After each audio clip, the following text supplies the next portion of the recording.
Hey everyone, welcome to Career Tip Tuesday. Hello, everyone, and we are your host, Sherry Sims, founder of Black Career Women's Network. And then we have Makita Matthews. Hi everyone, Nikita Matthews, Chief Network Director.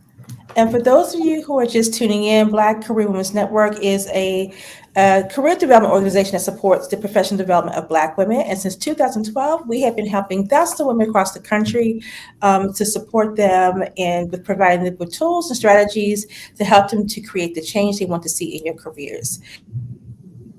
So today we are coming to you today with our Career Tip Tuesday. It's been a while since we've done a Career Tip Tuesday. Mhm. I think we haven't done one since January, to be honest with you, I'm not Makita. sure.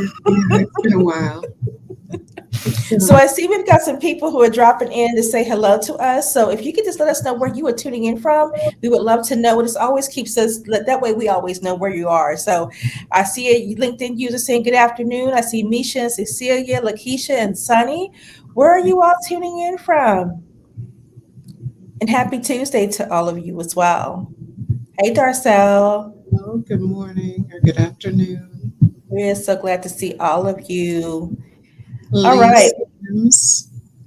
Yep. So she says, good morning from California, from Dallas, and from Seattle. We see Oh, Amos London. from London. Nice. We Nice. love it. Hey, Deanna, see you in Cincinnati. I see you, girl. I see you.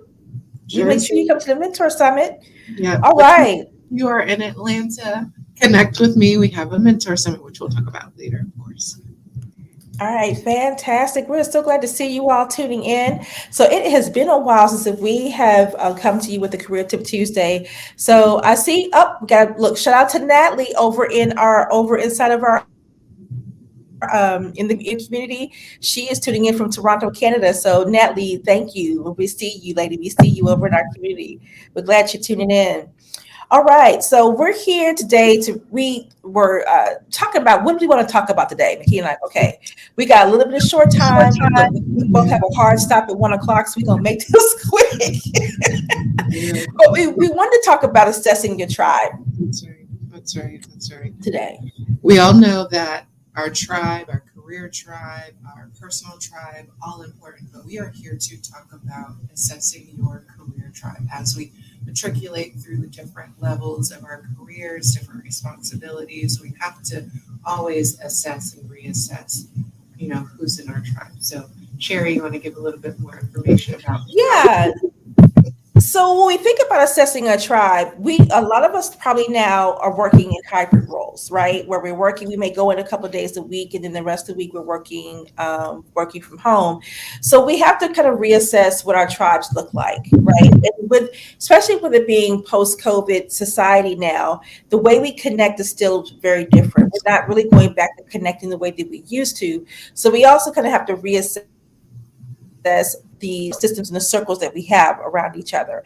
Now, before COVID, it may have been robust and tapered off a little bit, but we have to reevaluate who do we now need in our circles that are important now that we are working in more of this hybrid situation, simply because how we connect is different now. So one of the things that I think the first thing you should do when you're talking about assessing your tribe is who is in your tribe. First of all, I think that's like, assessing tribe 101, who currently is in your tribe.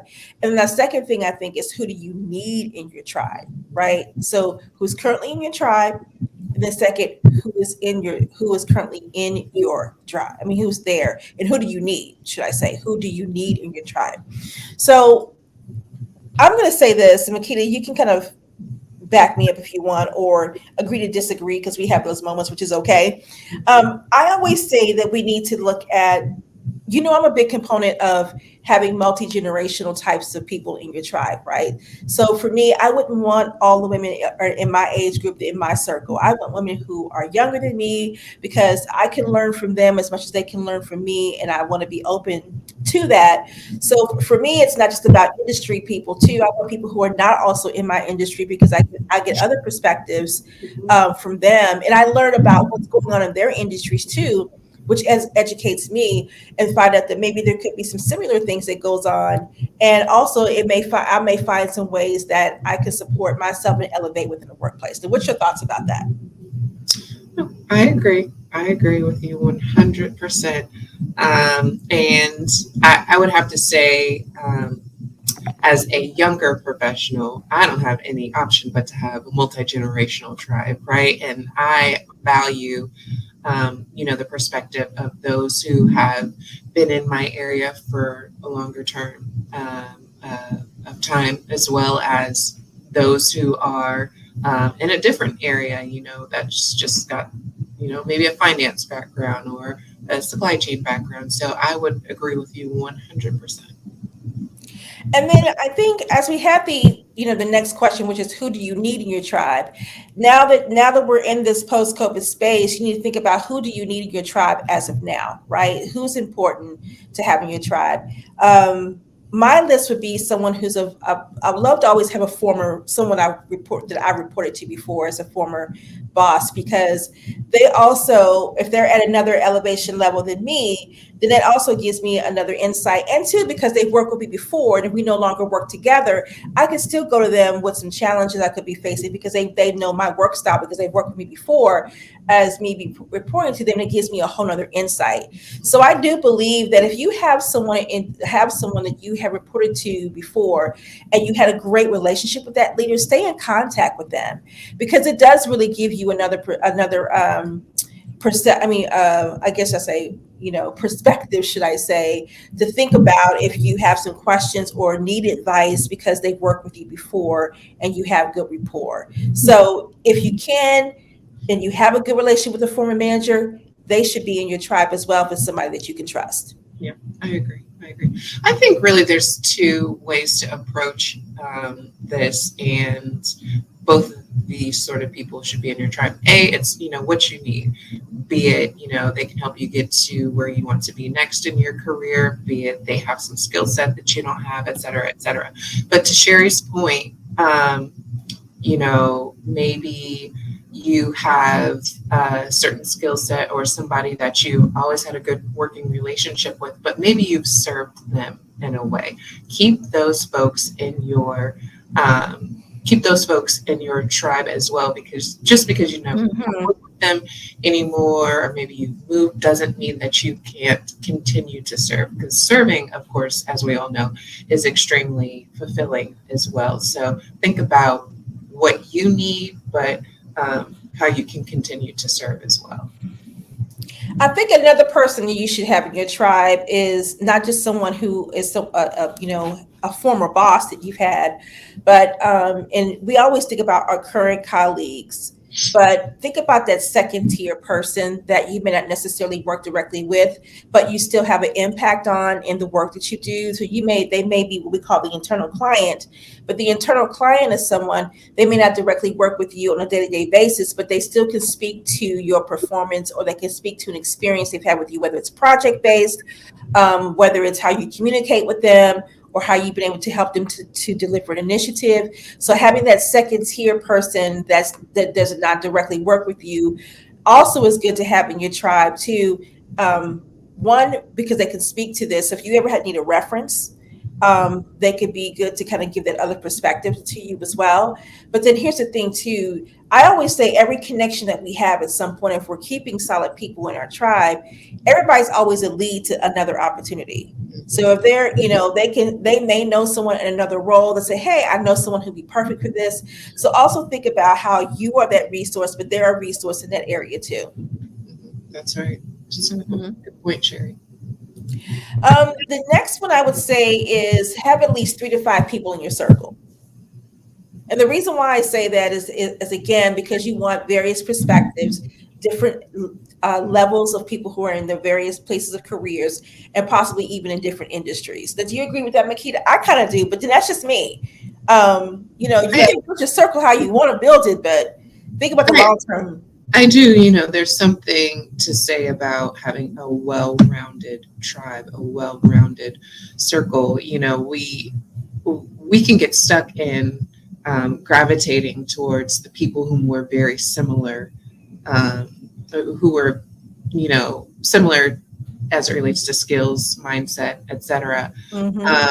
And we could often want to always hear the same thing and go to the person who's going to tell us what we need to know. But having a well-rounded tribe helps you think about things in a different way, in a different manner, from different perspectives. So I completely agree that you should get a very diverse tribe and folks in your circle. Yeah, and I'm gonna say this: your friends don't need to be in your tribe. Your girlfriends that you go out with or you're having mimosas with on Sunday brunch is not the girls you want in your tribe. Yes, Now, you need.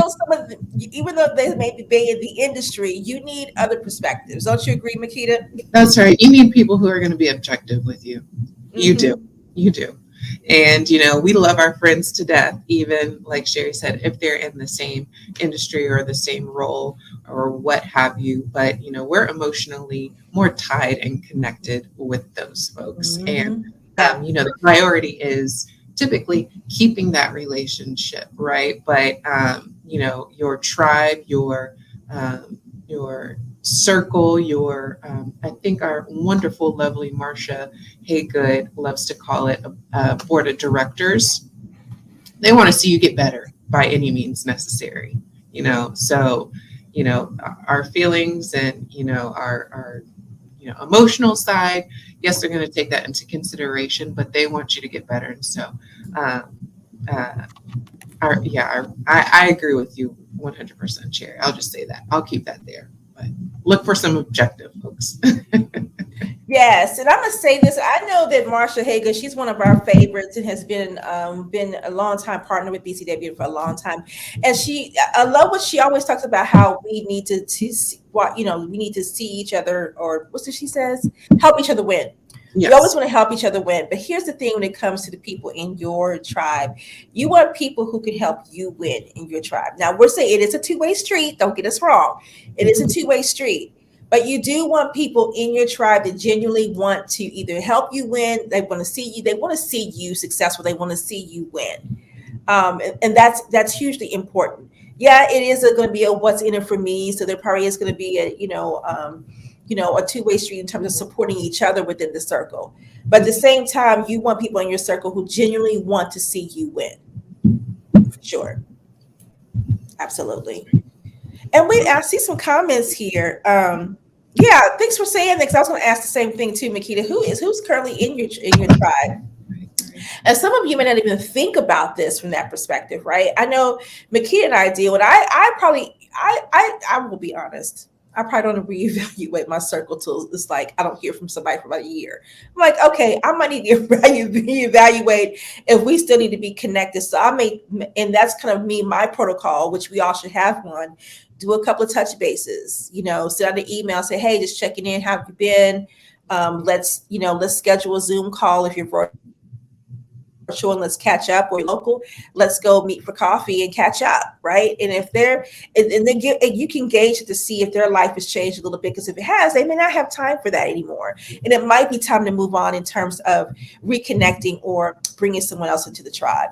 We don't think of these things as being really valuable until a situation happens at work and we need to talk to someone, or if we're up for a promotion, or we're thinking about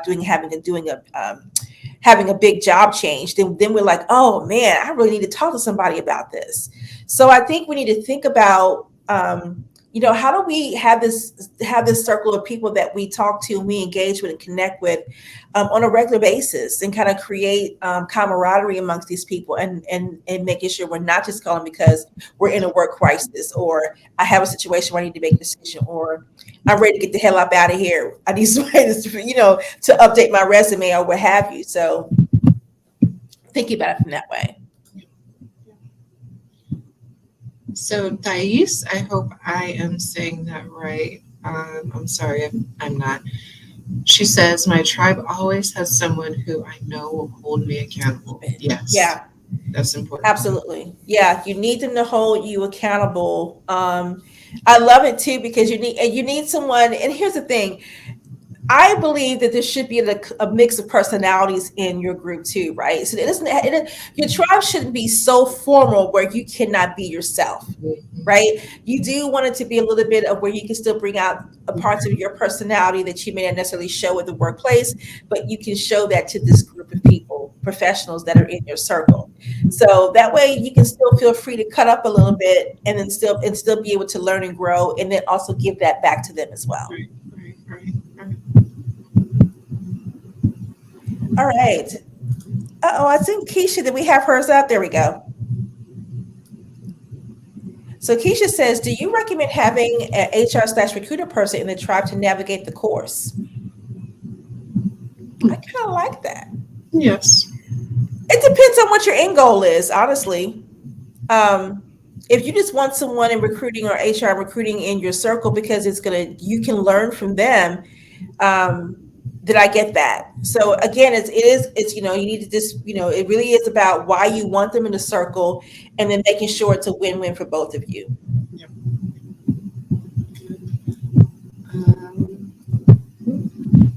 Uh-oh. There she go. All right, Lakeisha, I hope I'm saying your name wrong. Sorry if I'm not. How do you develop this tribe when you're new to the state? Ooh, that's a good one. That would be the situation that I'm in. That would be network. Yeah. I would, yeah. Go to Eventbrite, see what networking events are going on in your area. Go to meetup.com, see what networking events are in your area. If you're looking for specific networks based on your industry, Google them and see. If you have any associations that you are, memberships to associations that you're part of, they probably have networking events, those associations or memberships that you're part of, and see. And that's where I would start. Yeah. But you know what, Lakeisha? It does not have to be somebody in your state. Like Sherry said in the very beginning, we connect completely different in this COVID world.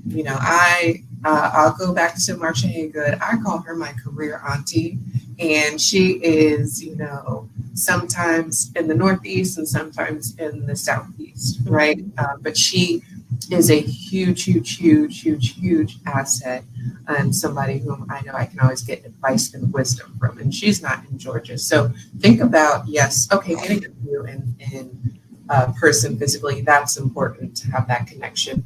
But think about what you really need and how you really want to serve. And if somebody else is not in the state that you're in, that's okay. Mm-hmm.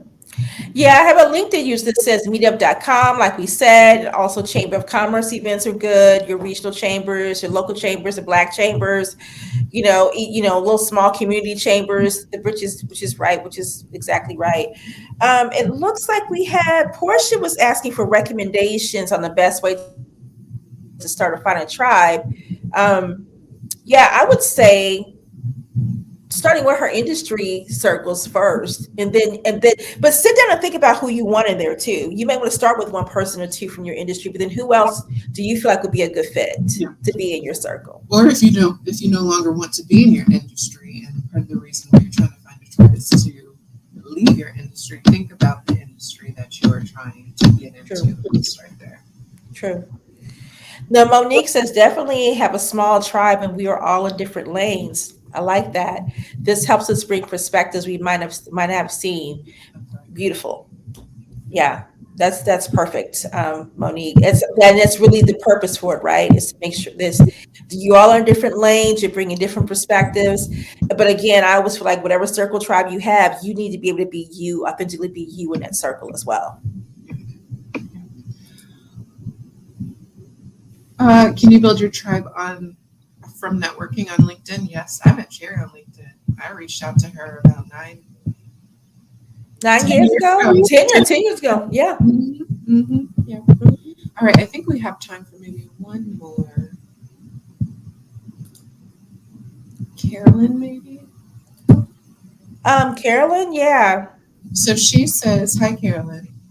She says, "I was told that the tribe does not necessarily have to be comprised as professionals, but should also include seasoned people who can have experience and wisdom. Yes, like retirees or seniors that have seen much in life." What are your thoughts on that?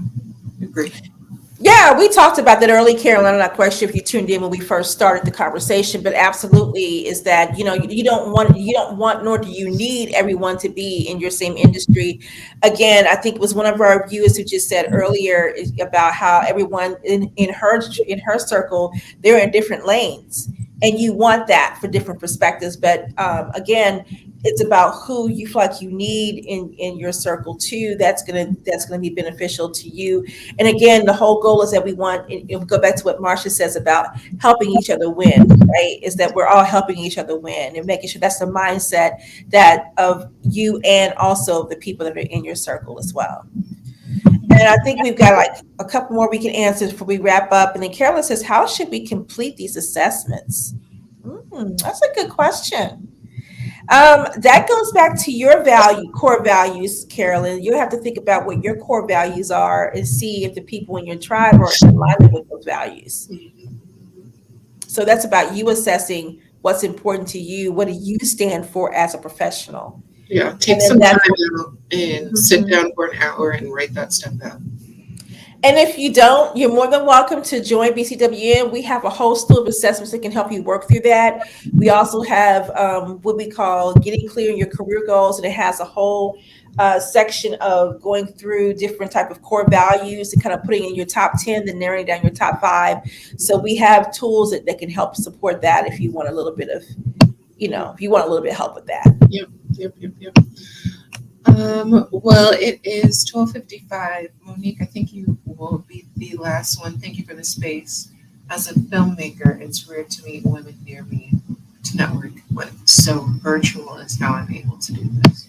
Yes. Thank you, Monique. We appreciate Yeah, you. I agree. Yeah, I know your space is a little bit different than how they move and shake within that space for sure. But Keisha says thank you. Stephanie says good point. Um, Monique says we should link in the I am entertainment. I know, right? That's good. It should be. That connection is important.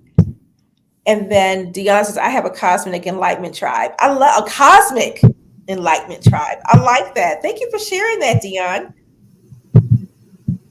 All right. Let's see. Do we have any other questions here before we wrap up? Kiyosha says, I'm as well a freelancer in entertainment. Oh, so you guys need to connect. See, this is what I'm talking about. So here we are. Organically, we have some people in the entertainment industry who are connecting through our LinkedIn Live on our Career Tip Tuesday. Here we go. All right. Okay. You want to wrap this up, Makita, with a couple of announcements? We got 3 minutes left before we wrap up. Yep. I'm going to try and get done quicker than 3 minutes. But thank you, everyone, for joining us live for this Career Tip Tuesday. We've got a plethora of great events coming up. We have a virtual elevating conversation on March the 15th. We have, of course, the Cincinnati Mentor Summit coming up on April 1st. For those of you who are in the Cincinnati area, you all know what this is. You know it's great. You know it's our signature event. You know it's a safe space. You know it's a place where you can go to get insights and clarity and just mentorship from some industry experts. And those of you who are in Georgia, I'm not just going to limit it to Atlanta. Those of you who are in Georgia, we have our inaugural Atlanta Mentor Summit on April the 22nd. We have some dynamite mentors from some of the largest companies in their industry in the region, be it nationally, and they are all super excited to be in this space and to help you all grow and gain clarity and insights in your career. So you do not want to miss that. So to register for these mentor summits, you could go to bcwnetwork.com/events, or you can look at one of our latest BCWN posts to get the direct link to the registration site. And to join the elevating conversation. If you don't have our app already, download it. Sherry is showing it to you now. As soon as you download it, introduce yourself. Let us know how you found us, what you are super excited about as it relates to being a part of this community, and then going to our events page, our events tab, and RSVPing for our elevated conversation. So with that, I'll leave Sherry to give us her mantra that I believe is great, and I want you all to hear. So Sherry, go ahead. All right, so we're going to leave you with this today on the second week and second day of the work week, which is the life God gave you is larger than the life you've been living. And God gives us He all gives us special gifts and talents, and it's our job to discover what those gifts and talents are and use those to work in our purpose. So we hope you all have an amazing, amazing Tuesday. And we will be around, I guess, in what, next couple of weeks ago, we'll be back with another Career Tip Tuesday. We'll see you soon. Right. That or Mentor Monday, one of the two. All right. Oh, I forgot about Mental Monday. Okay, bye guys. Bye.